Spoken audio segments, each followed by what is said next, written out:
Hello and welcome to the Astrology Forecast.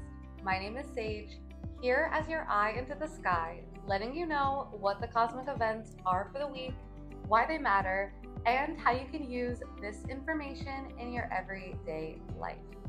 I hope everybody is enjoying now going into the second week of June. Thank you all so much for your patience, as last week I did not upload a forecast. However, I promise we actually are going to go through what happened last week. I'm going to skip all the stuff that I usually start out these forecasts with.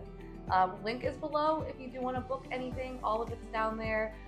June monthly forecast reading, birth chart reading. If you're a Gemini, solar return readings are 50% off. Again, all of that link is below. Make sure that you have already subscribed. Like this video if you got value from it. Comment if you would like for me to hear a little bit of your feedback on what's been going on astrologically. And again, I really want to take the time to look at what happened last week, as we actually did have a lot of really big energetic shifts happening. Planets entering into different signs, major energetic resets with certain planets and their orbit. So again, I'm going to do kind of an express forecast from last week. I'm going to go through and just recap the, I think it's 3 to 4, because the fourth one's kind of going on right now as I'm pre-recording this. So we're going to talk about the main stuff that happened last week. Then we will talk about what's happening for this upcoming week. I promise you this upcoming week is actually a little bit smoother, a little bit less, I guess, eventful, you could say. We only have one major cosmic event happening for this week, the week of the 9th up till the 16th. But again, I am going to kind of go back and talk about the week of, basically the first week of June, June 2nd all the way until the 9th. So let's dive right into that and discuss what happened the last week. All right, so Sage Astrology Express forecast, let's do it. So starting off last week on Monday, June 3rd, we had Mercury finally entering into Gemini. This is really good news because Mercury is the planetary ruler of Gemini. This was excellent for all things mental. Right now, we have the Sun, Venus, and Jupiter all in Gemini. Okay, there's so much Geminian energy in the air. I don't even know if Geminian is a word, but there's a lot of Gemini energy going on right now. Now, Mercury is kind of like the parent to all of this energy because Mercury is the planetary ruler of Gemini. The fact that it entered into Gemini last Monday was so excellent for our mental energy, for our level of communication, for our ability to receive information and also express information, right? Mercury is the messenger planet, right? It's the communication planet. I always say Mercury rules over our mouth and our mind. And so some pros of Mercury being in Gemini, which unfortunately, it's not that long as Mercury moves really quickly. It's only in Gemini until June 17th. So we don't have that much time to really capitalize on Mercury being in its home sign, which again is great for things like being social. If you've been feeling lonely, if you've been feeling like you wanted to get out into community more, Mercury in Gemini is an excellent opportunity to get into community, get social, and start networking. It's great for curiosity. This is excellent energy for learning and for teaching, anything that gets the mind stimulated. We want mental stimulation, we want conversation. And again, with Gemini, we want a multitude of ideas. And so it might feel like this area of your life, which again is a particular house in your chart that's ruled by Gemini. If you're not sure, just go ahead and message me. This area is getting so much mental activation. It is likely that our minds are on this topic of our life. Again, there's a variety of different topics, going from house 1 of the self all the way to 12, which is a whole mixed bag of other stuff. Not going to get into all the 12 houses today. But again, knowing where Gemini is in your chart is so incredibly important because it's likely that we're getting a lot of, I guess you could say, like mental thought around this area, but also so much other stuff, right? We're getting the sun illuminating it. We're getting Venus activating it with social energy and value, making us more creative, making us more connected to the people in our life, in that area of our life. And then, of course, Jupiter being in Gemini for the first time in 12 years is like expansion, abundance, good luck. It's likely you'll find some really great opportunities coming your way from this area of your life because, again, Jupiter can bring miracles. So Mercury being here is great for all those things, especially, again, just activating this area of our life even more. Now, the cons of Mercury being in Gemini, again, only a couple of weeks. Honestly, probably by the time you're listening to this, maybe about a week, week and a half, maybe less. Actually, 17th is pretty close, so about a week. So again, this is excellent for communication. It can feel scattered. It can feel restless. Gemini energy tends to have a problem staying focused on one thing. And so we might feel like we're skimming the surface during this time, not really going deep. And so that's okay. Again, it's not super long. So let your mind wander, let your thoughts really take off. This is a great time to brainstorm, to have conversations, maybe learn something, maybe go and take a new class that you haven't taken, maybe go online and research a topic you've been really interested in. Anything that can get the mind activated. And again, knowing where this is in your chart is even more helpful because, of course, this can help you to really understand what's being active and what my mind is supposed to be aligned with at the moment. That's the key here. What is my mental energy focused on? Knowing this, and then, of course, allowing it to come in and being open minded to maybe the different ideas and thoughts that are coming our way in this area of our life. Super, super important. Highly recommend you know this. So that is the first thing. Let's dive into number two. Number two, Venus CAZIMI the Sun. This was on Tuesday, June 4th. So literally the day after Mercury entered Gemini, we have Venus going CAZIMI. CAZIMI simply means at the heart of the sun, right? We've got this massive sun. Picture Venus, this beautiful, bright, shimmering planet, which, of course, from our vantage point, is a very bright, beautiful star. We have not been able to see Venus as clearly, and we won't actually see Venus until July because when a planet is at the heart of the sun, it's essentially in the center of the sun from, of course, our vantage point. This is not physically happening, but from our perspective on Earth, it appears that way. And so when this happens, it's almost like Venus and the sun are meeting up for like a meeting, and they're conversing over topics related to, of course, Venus. So relationships, things we value, our feelings of self-worth, even the things that we value of a material basis, such as our finances, and of course, love and creativity and all things beauty and aesthetic. All of these are Venusian topics. We got a major light bulb moment last Tuesday. We probably are still feeling it to some degree this week, where this Venusian Venus energy got majorly illuminated in our life. We might have met somebody really special. We might have had a really beautiful connection form with a person or something really beautiful in a sense in our life, right? Beauty is in the eye of the beholder. And in this case, beauty can look like anything, right? But again, Venus represents beauty. So how did beauty show up in your life last week? Great question to ask yourself. Venus CAZIMI was a reset in the Venus cycle. In fact, there's a beautiful way that Venus orbits our Earth, or sorry, not our Earth, the sun. But from our vantage point, Venus does a really beautiful orbit. I'm not going to dive into that, but if you are curious, I would recommend researching the synodic Venus cycle. It's a little advanced. I would not so much recommend it if you're a beginner in astrology. Definitely even astronomy. I'm still kind of a beginner there, but the more you do astrology, the more the two kind of overlap. But again, knowing this is super interesting. But if you don't know it, it's okay. That's why you're tuning into this forecast. So again, this is a reset in Venus's energy. This is a relationship revitalization. This is a relationship reset. It's likely that we will be feeling a renewal of all things Venus related in the coming months. Now, again, right now, Venus is too close to the sun for us to visibly see it with our eye. This is, of course, because anytime a planet's near the sun, you can't see it. The sun is too bright. By July, we will actually be starting to see Venus, and it's actually going to become an evening star. So this is, again, a whole new energy because for the last 9 months, Venus has been a morning star. We've been seeing Venus just before dawn. Now we're going to start to see Venus in the evening sky, and this is going to happen all the way until April of 2025. So we have some time where we're really being able to witness Venus at night. And again, this also has a lot of symbolism because Venus as an evening star is receiving that Venusian energy. It's almost like the yin to the yang of the morning star. The evening star Venus is that more yin quality. It's that let's stay in and have a romantic night in as opposed to let's go out and be impulsive and have a romantic adventure. Different energy, both are very important. Again, we're not going to necessarily see this showing up like massively right away because it is a longer term cycle, but I would pay attention to, again, the Gemini area of your chart And even if you don't know that, that is okay.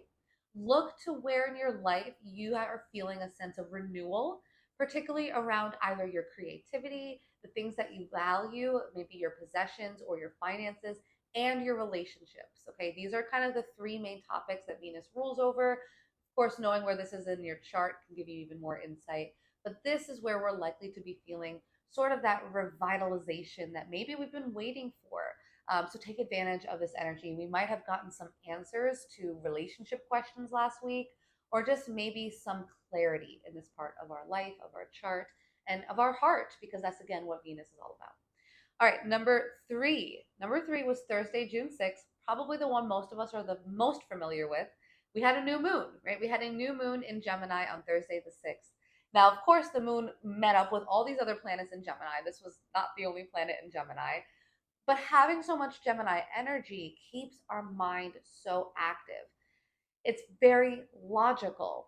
When the moon entered Gemini last week, this really took all of this mental activity and made it real. It allowed us, I should say, to feel the thoughts we're having, to feel into what that greater truth is.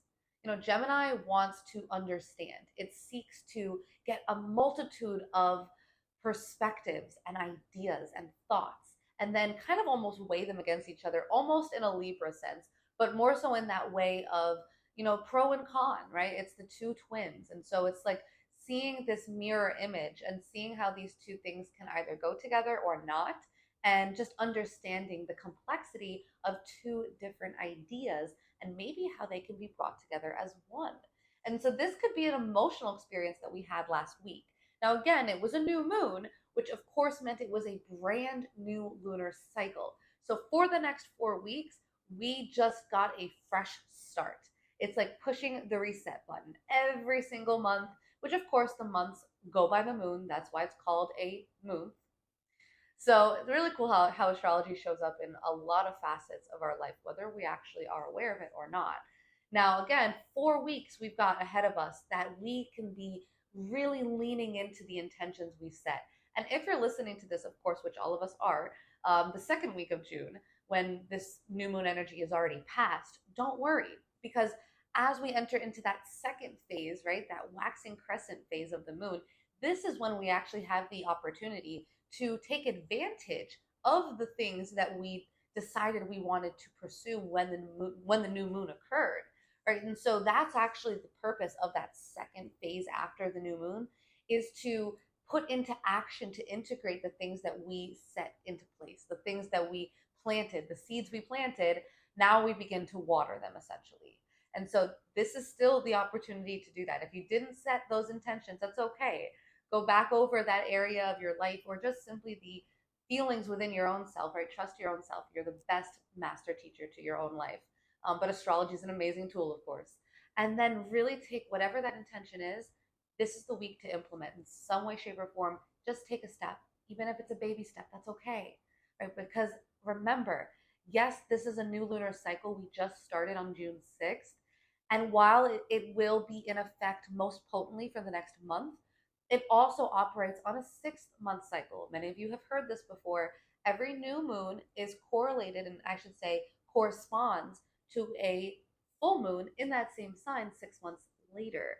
And so during Sagittarius season, which of course is December, we will be experiencing the full moon, or the fruition, the manifestation of these seeds that we've just planted this week and last week in the middle of June.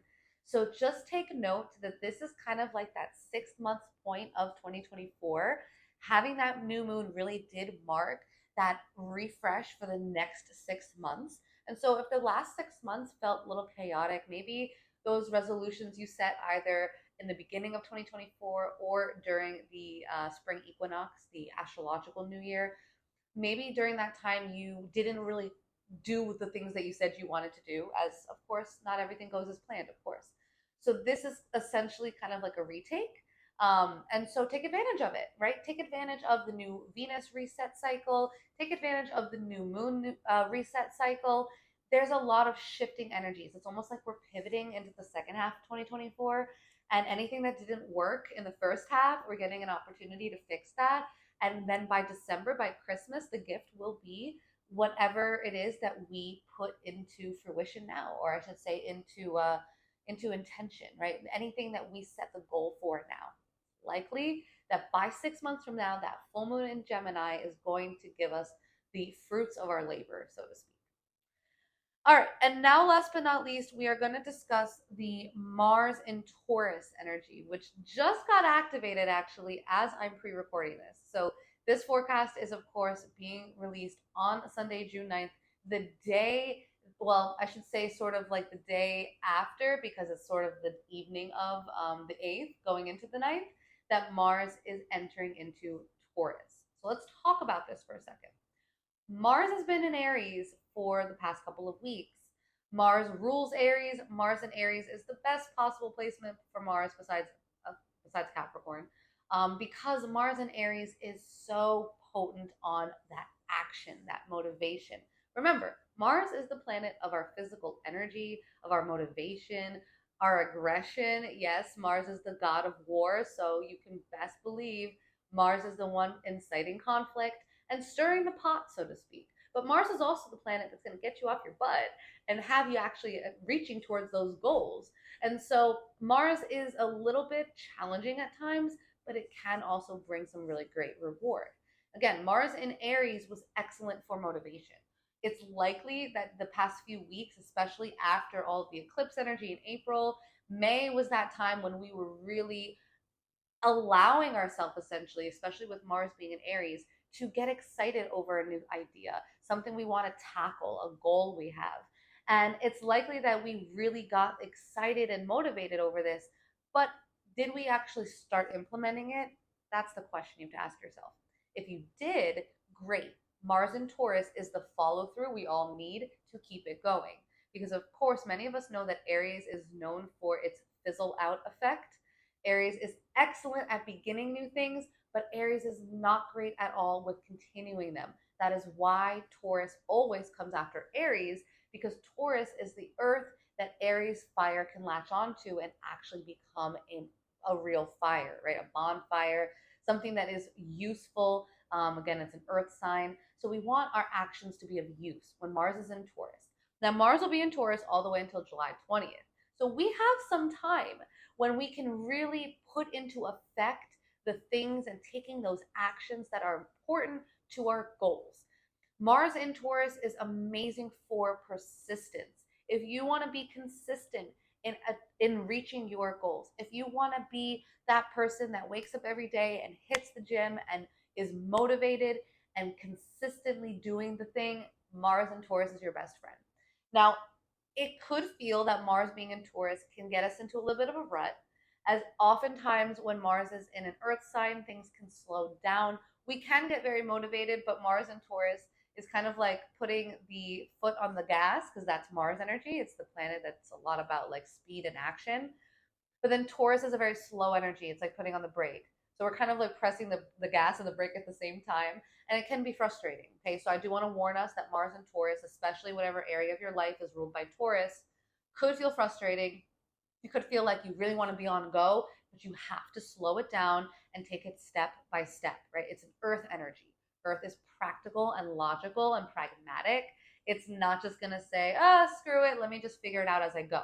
This is not necessarily a fail forward. Do be aware that sometimes with Taurus energy, we can get stuck in a rut and our actions become so repetitive that they lose the spark that Mars and Aries initially had. So don't lose the spark. Still be excited over your goals and your dreams and those things you're working towards. But also know that it does require some level of monotonous work and repetitive day in and day out effort to reach that Mars goal we set for ourselves. Again, the gym is a great example, of course, as it's an easy way to track progress. And with Mars and Taurus, we are tracking our progress, no question about it. But just remember to be flexible. The thing with Mars being in Taurus is often we can get stuck in these routines of what we do day in and day out, and that's not actually allowing us to maybe change the path. And what if the path is not taking us where we want to go, right? And what if it's not bringing us where we want to be? That is the biggest thing I would say, biggest piece of advice. Just be flexible, be adaptable. If the path you're on is maybe not as great as you once thought it was when Mars was in Aries, don't be afraid to change up the path. And if for whatever reason you don't change things up, even though you know you should, it's okay. Mars will be in Gemini middle of July. I guarantee you, when Mars enters Gemini, you're going to realize the things that need to change. You're going to get a little restless in this area of your life, and you're going to start to have more thought around how you can be a little bit more adaptable, as Gemini is one of the most adaptable and flexible signs in the zodiac. So there's a reason why every sign follows after the other. What one sign maybe lacks or struggles with, the other one kind of helps it out. So trust in the divine guidance of the stars, as of course you're listening to this, so I hope you already do that. But also be aware that Mars, especially in whatever area of your chart it's in, can bring some challenges. If you're a Taurus rising, for example, be aware Mars in the first house can motivate you, it can inspire you, it can also cause some injury, it can cause some physical injury. It can make you feel a little bit more aggressive and come off that way. So again, whole different spectrum of ways it can all manifest. If you're curious to understand how it manifests for you in particular, of course, message me. But otherwise, just pay attention and be aware that for the next month or so, a little bit over that, like 5, 6 weeks, Mars will be in Taurus, this very diligent, very earthy earth sign. All right, deep breath. I know that was a lot of information as we pretty much just ran through 4 different big cosmic events in about 15 minutes. Hopefully, that information was of insight, and hopefully, it also served as a bit of reflection, right? Because again, a lot of that already happened, but we are still feeling a lot of that energy as well.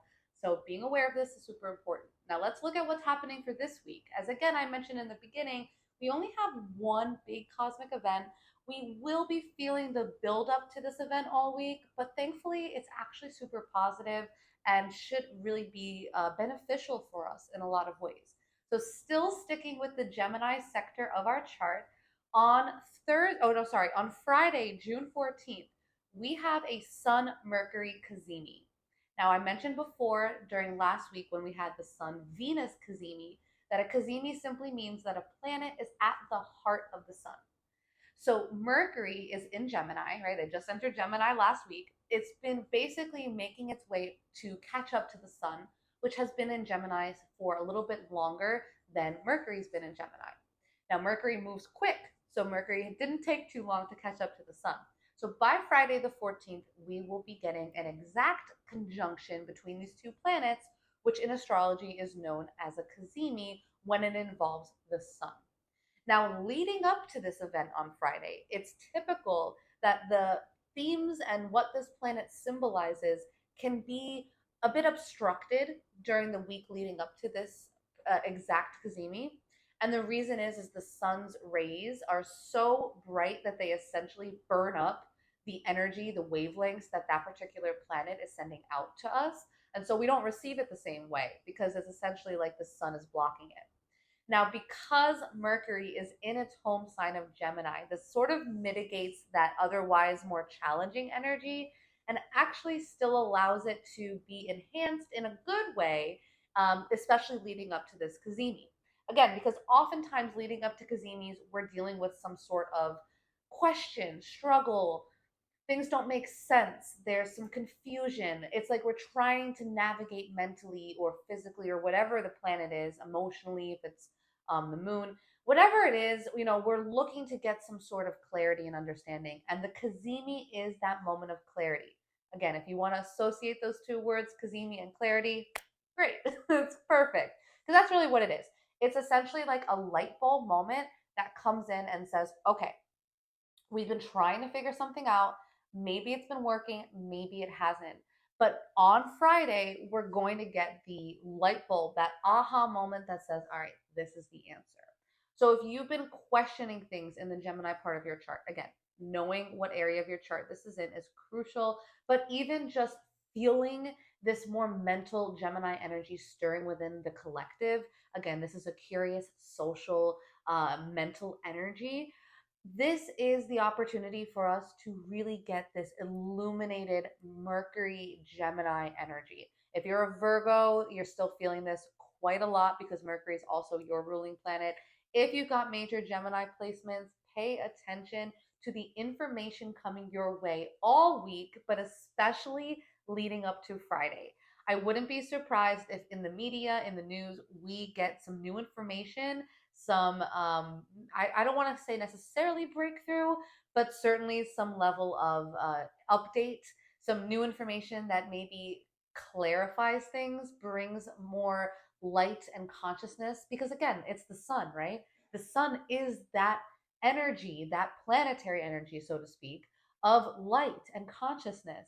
And in this case, with Mercury's involvement, that light and consciousness is being transmuted and translated to us through information, through thought, and through conversation. And in this case, it could be through news stories, through breaking news, through maybe some, again, like journalism, some leaked information. It could show up in a multitude of ways. I know with this election, things have been getting wild. So it could show up in that way. It's funny that I have made a couple comments over the past couple of weeks that have actually played out in the news, almost to a T. It's been kind of wild to see the astrology really showing up. But that's the fun part. That's why we do this, is because it's just another layer, a deeper layer of insight. It's like getting a bird's eye view, but also being able to really hone in deep on things. It's amazing for perspective purposes. So, all that to say, Mercury, Sun, CAZIMI, this is that moment where if you have been feeling lost in any way, and especially in the area of your life ruled by Gemini, yes, this area has gotten a lot of good stuff lately. So, I'm not going to assume that's been super bad since you've got both Venus and Jupiter in this area of your life, but it could still feel like there's something that you need more understanding on. Friday is that day. So don't be surprised if news comes your way, if you have a good conversation that really brings you a level of awareness and aha, and like, okay, it makes sense, right? That's kind of the energy of the week. This is the week when things begin to make sense, very simply put. So I hope that information helps. I know that this week should be a little bit of a smoother one, a little less up and down, and hopefully we're sort of integrating the energetic shifts that started to take place at the beginning of June. By the end of this week, we will be in the middle of June. Crazy how fast time flies. And so this is essentially the halfway point pretty much of 2024 with that new lunar reset, the Venus reset, the Mercury CAZIMI reset. All CAZIMIs represent a reset, by the way. This is really that turning point of 2024. So if things felt really good at the beginning of 2024, amazing. This is our second chance opportunity to keep that going and reach higher highs. If 2024 so far has been a lot of lows, maybe it's been challenging in different ways, know that we have a brand new opportunity ahead of us for brand new supportive, fresh energy. So take advantage of the supportive energy going on right now, of this new shift in energy and vibration, and allow it to guide you towards whatever that hope, dream, and goal and wish is. So with all of that to be said, thank you all for tuning in as always. I hope this information was of value, and if it was, please go ahead and like the video, comment, even reshare it. That's always the goal, right? Is to have more and more people aware of this information and living their life in accordance with it. So all that to say, thank you all so much for tuning in. I wish you a beautiful rest of your week, and I will see you all again next